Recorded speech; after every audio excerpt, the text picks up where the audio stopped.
Silakan duduk, mereka datang pengen melihat wajahku, tidak pengen melihat bokongmu ya.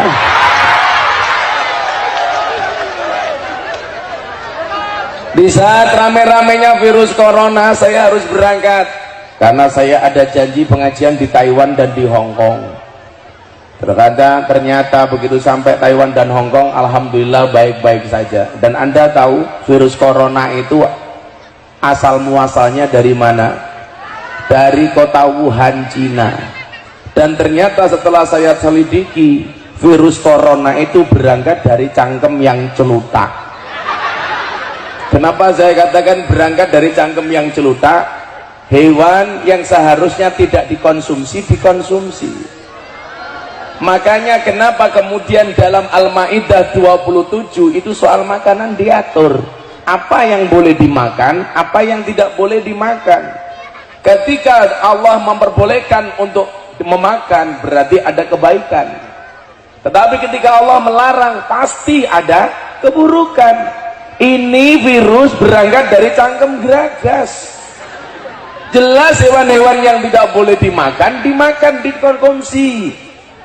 Apa? Sop kelelawar. Kalau di Indonesia namanya sop codot. Kalau pemilu namanya sop kampret. Makan kodok dimakan, disop. Akhirnya apa yang terjadi? Kampret dimakan, cebong dimakan. Maka terjadi transfer virus dari hewan kepada manusia. Maka disitulah kemudian dibutuhkan agama. Dalam bahasa Sanskerta, A itu tidak, agama rusak. Orang yang punya agama insya Allah hidupnya tidak rusak. Amin. Jadi Banser punya agama, insya Allah hidupnya tidak rusak. Amin. Saya besok masuk surga dikawal oleh Banser. Banser itu kan tugasnya survei lokasi.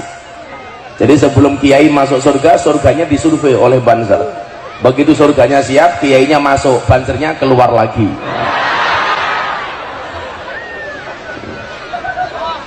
Anda jadi pejabat punya agama, insya Allah tidak akan rusak. Tapi kalau Anda jadi pejabat gak punya agama, rusak. Makanya kalau lewat jalan-jalan jelek, kadang-kadang sopir-sopir itu bilang, ini yang rusak jalan tuh truk gandengan. Saya jawab salah. Yang merusak jalan tuh bukan truk gandengan, tetapi mobil mewah. Kok bisa Gus? Bisa. Karena seharusnya uang yang diharuskan untuk membangun jalan, yang diperuntukkan untuk membangun jalan, malah dikorupsi oleh pejabat untuk beli mobil mewah.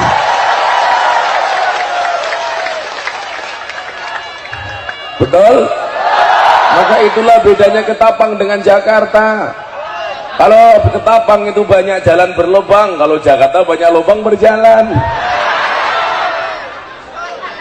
Dan saya paling suka ngaji dengan lubang berjalan. Kita doakan pejabat kita selamat, amin. Mudah-mudahan besok suamimu kiai, rambutnya gondrong. Makanya besok kalau kamu punya cari imam yang tahu agama. Kalau ada cowok gak ngerti agama, gak mau kenal dengan Allah, mendekati kamu tolak. Bagaimana? Allah saja ditinggalkan, apalagi kamu. Kan jelas. Kalau cari suami, saya bilang Banser prioritaskanlah. Kenapa Banser? Jelas kiai saja dijaga, apalagi hatimu lah. Kan kelihatan wajah-wajah Banser jomblo ini. Kasihan amat, berakit-rakit ke hulu, berenang-renang ke tepian. Mantanmu sudah ke penghulu, kok kamu masih sendirian?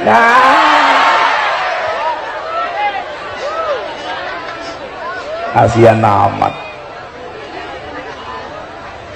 Maka disitulah fungsi agama, berfungsi sebagai apa? Controlling, untuk mengkontrol sistem kehidupan kita. Pemerintahan dikontrol oleh agama, pasti baik. Dan ada 6 agama yang diakui oleh undang-undang. Semuanya berhak menjalankan agamanya dengan baik dan benar, tanpa harus mendapatkan tekanan dari pihak manapun. Betul? Makanya ketika rame di media sosial hari ini perusakan musola dan masjid di Minahasa, saya sampaikan, saya nggak setuju orang rusak masjid. Saya nggak setuju kalau gereja dirusak. Saya nggak setuju kalau tempat-tempat ibadah lainnya dirusak, termasuk pura, apapun itu. Kenapa? Karena semua agama yang diakui oleh undang-undang dijamin oleh pemerintah untuk melaksanakan perintah ajaran agamanya tanpa mendapatkan tekanan dari pihak manapun. Betul? Sekarang kan lagi rame di Minahasa itu, ada masjid dirusak oleh oknum-oknum beragama lain. Alasannya tempat tersebut 90% orang non muslim. Di Jawa banyak orang yang di tempat itu muslim tapi ada gereja, nggak ada masalah. Kenapa? Karena sudah diakui oleh undang-undang. Maka fungsi agama itu untuk kontrol. Supaya apa? Kita tidak kebablasan. Makanya kenapa saya masuk ke tempat-tempat hiburan malam, ke lokalisasi, ke kafe, ke diskotik. Jelas itu adalah pengajian paling menyenangkan sedunia. Kenapa? Ngajinya berpahala, matanya bervitamin. Saya ngaji wayu-wayu, beda ning kono tuwa-tuwa. Kenapa? Karena pada dasarnya mereka juga butuh agama. Mereka juga butuh Allah. Makanya begitu saya ngaji di kafe kemudian menjadi rame, orang mengatakan itu nggak pantas pengajian di tempat-tempat maksiat. Saya jawab, lebih baik tempat maksiat untuk pengajian daripada tempat pengajian untuk maksiat. Apakah ada tempat pengajian untuk maksiat? Banyak. Kejadian pengajian saya yang dihadiri puluhan ribu orang, banyak yang kehilangan dompet dan HP. Copet itu goblok ya. Gobloknya copet di mana? Yang dicopet kok cuman dompetnya. Ketahuan digebuki kepalanya. Saya ini juga copet di diskotik, di dunia malam, di tempat lokalisasi. Tapi yang saya copet bukan dompetnya, hatinya. Kalau hatinya sudah kecopet, jangankan dompet-dompet lainnya pun pasti diberikannya. Wah, iya. Sok kabeh, los rarewel. Sing dicopet kok dompete, goblok. Atine. Itulah kemudian kenapa Deddy Corbuzier tuh akhirnya mau masuk Islam. Saya copet akal dan hatinya. Ini kan manusia super cerdas, lulusan S3, gelarnya PhD, filosofi doktor. Saking cerdasnya Deddy Corbuzier, rambut pun tidak berani tumbuh di kepalanya. Makanya dia paling marah kalau ditawari bintang iklan sampo. Susah, apa yang mau disampaikan?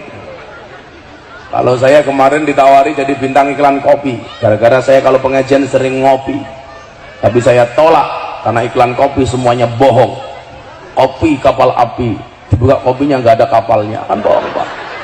Kopi susu, dibuka kopinya nggak ada susunya.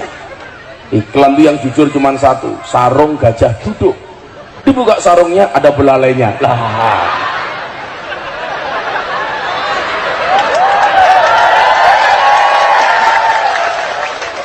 Kalau nggak percaya silakan dibuka masing-masing. Karena seringnya saya ngopi Pak, dan kopi yang saya minum cuma satu, kopi pahit. Kalau kopi susu jelas saya tolak. Kenapa? Karena membingungkan. Kopi ini ngajak melek, susu ini ngajak turu lah. Makanya kalau dikasih kopi susu biasanya saya siasati. Kopi ini tak ombe, susu ini tak cekeli kayak gini. Kopi susu.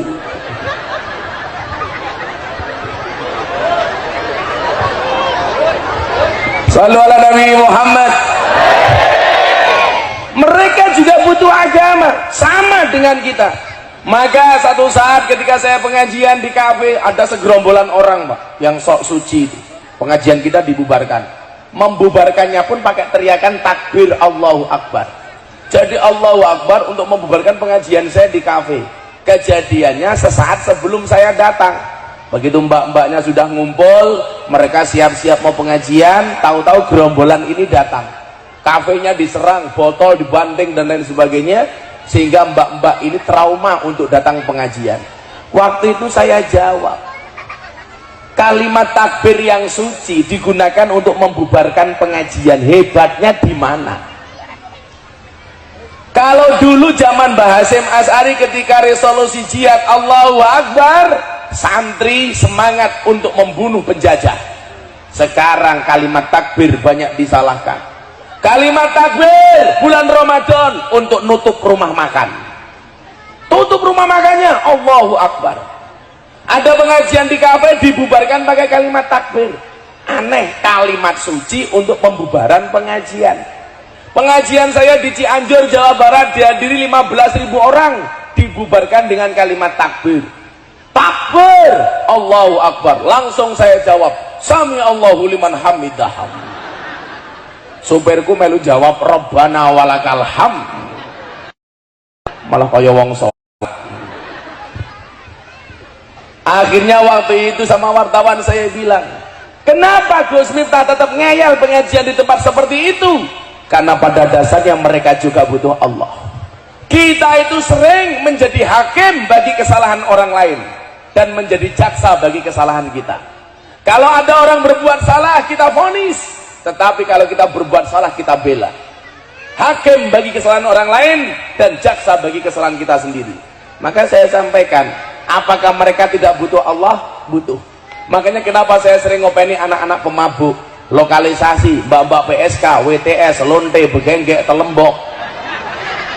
Karena mereka juga butuh Allah. Saya ngopeni para pemabuk, anak-anak yang disingkirkan oleh masyarakat gara-gara punya tato, gara-gara telinganya ditindik.